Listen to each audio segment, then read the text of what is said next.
नमस्कार दोस्तों, तिलक का अर्थ है किसी भी शुभ कार्य से पूर्व मस्तक पर लगाया जाने वाला चिन्ह।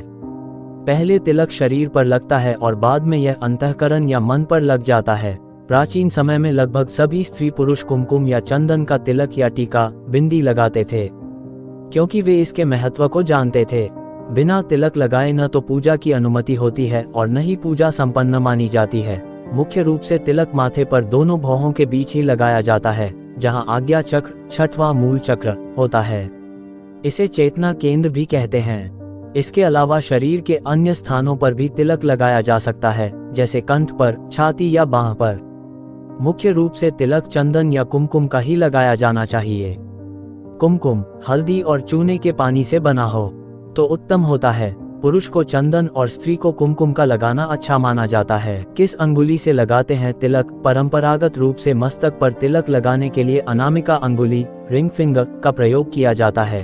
हथेली पर अनामिका के नीचे के क्षेत्र को सूर्य क्षेत्र या सूर्य पर्वत कहा जाता है। सामान्यतः खुद को तिलक लगाते समय अनामिका का और किसी दूसरे को तिलक लगाते समय अंगूठे का प्रयोग किया जाता है। आवश्यक नियम: आमतौर पर यदि कोई मजबूरी न हो तो बिना स्नान किए तिलक नहीं लगाना चाहिए।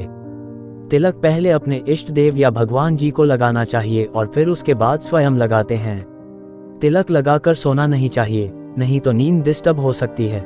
तिलक लगाते समय अपना चेहरा पूरब या उत्तर दिशा की तरफ रखें तो अच्छा है। तिलक करने के फायदे: तिलक लगाना केवल एक धार्मिक या श्रद्धा या सौंदर्य बढ़ाने का ही कार्य नहीं है। तिलक लगाने से शरीर और मन को बहुत सारे फायदे मिलते हैं, जैसे स्वास्थ्य में सुधार होता है, मन को एकाग्र और शांत रखने में मदद मिलती है, आत्मशक्ति, एकाग्रता, संयम, शांति, निर्णय लेने की क्षमता बढ़ती है। नियमों का ध्यान रखते हुए रोज तिलक लगाने से सिर दर्द की समस्या दूर होती है, आकर्षण क्षमता में सुधार होता है। ज्योतिष के अनुसार तिलक लगाने से ग्रहों की ऊर्जा संतुलित होती है या ग्रहों की स्थिति में सुधार होता है। तिलक लगवाते समय सिर पर हाथ इसलिए रखा जाता है ताकि पॉजिटिव एनर्जी हमारे शीर्ष चक्र पर एकत्र हो। वैज्ञानिक रूप से तिलक को आत्मशक्ति के पूरक के रूप में माना गया है। किस तरह का तिलक लगाने से कौन सा लाभ होता है? सफेद चंदन का तिलक लगाने से एकाग्रता बढ़ती है। रोली और कुमकुम का तिलक लगाने से आकर्षण बढ़ता है और आलस्य दूर होता है। केसर का तिलक लगाने से यश बढ़ता है और कार्य पूरे होते हैं। गोरोचन का तिलक लगाने से विजय की प्राप्ति होती है। गोरोचन एक पदार्थ है जिसका संबंध गाय से होता है। अष्टगंध के तिलक से विद्या और बुद्धि बढ़ती है। अष्टगंध के तिलक में कई तरह की सुगंधित चीजें मिली होती हैं। भस्म और राख के तिलक से दुर्घटनाओं और मुकदमेबाजी से रक्षा होती है। भस्म या रख का तिलक भगवान शिव की पूजा करके लगाना चाहिए। आकर्षण क्षमता में सुधार करने के लिए एक तांबे के पात्र में थोड़ी सी रोली लेकर उसमें थोड़ा सा गुलाब जल मिलाकर घोल लें। इससे पहले भगवान श्री कृष्ण का तिलक करें और फिर स्वयं को तिलक लगाएं। ऐसा करने से आकर्षण क्षमता या प्रभाव में सुधार होता है, लेकिन इस तिलक को लगाने के बाद मांस मदिरा का सेवन बिल्कुल न करें। ज्योतिष के अनुसार कौन सा तिलक किस ग्रह को मजबूत करता है? अनामिका अंगुली से लाल चंदन का तिलक लगाने से कुंडली में सूर्य मजबूत होता है। कनिष्ठा अंगुली से सफेद चंदन का तिलक अपने मस्तक पर लगाने से चंद्रमा मजबूत होता है। यह एक विशेष प्रयोग होता है क्योंकि आमतौर पर कनिष्ठा अंगुली से तिलक नहीं लगाया जाता है, लेकिन कुंडली में चंद्रमा को मजबूत करने के लिए ये प्रयोग किया जाता है। अनामिका अंगुली से नारंगी सिंदूर का तिलक लगाने से मंगल ग्रह मजबूत होता है, जिससे साहस और आत्मविश्वास बढ़ता है। घबराहट, बेचैनी और गैस की समस्या से राहत मिलती है।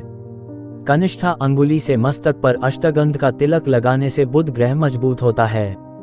तर्जनी अंगुली से केसर का तिलक लगाने से बृहस्पति मजबूत होता है। अनामिका अंगुली से मस्तक पर रोली और अक्षत का तिलक लगाने से शुक्र ग्रह मजबूत होता है। 3 अंगुलियों से कंडे या धूप बत्ती की राख का त्रिपुंड लगाने से शनि, राहु और केतु की समस्या दूर होती है। अन्य उपायों से बढ़ाएं अपना आकर्षण। नियमों का ध्यान रखकर किसी रत्न को धारण करके जो आपके लिए उपयुक्त हो, आकर्षण क्षमता और अपने प्रभाव में सुधार किया जा सकता है। अपनी वाणी को प्रभावशाली बनाने के लिए मां सरस्वती जी की उपासना करें। रोज सुबह सूर्य को जल अर्पित करें। भगवान शिव की उपासना करें। सुबह शाम या एक बार 108 बार गायत्री मंत्र का जप करें। साफ सफाई और अनुशासन का ध्यान रखकर कपड़े भले ही पुराने हों, लेकिन जहां तक संभव हो फटे कपड़े न पहनें। अपने शरीर में पानी की मात्रा को सही रखें। पानी की बर्बादी न करें, नहीं तो जीवन में कई तरह की समस्याएं खड़ी हो जाती हैं।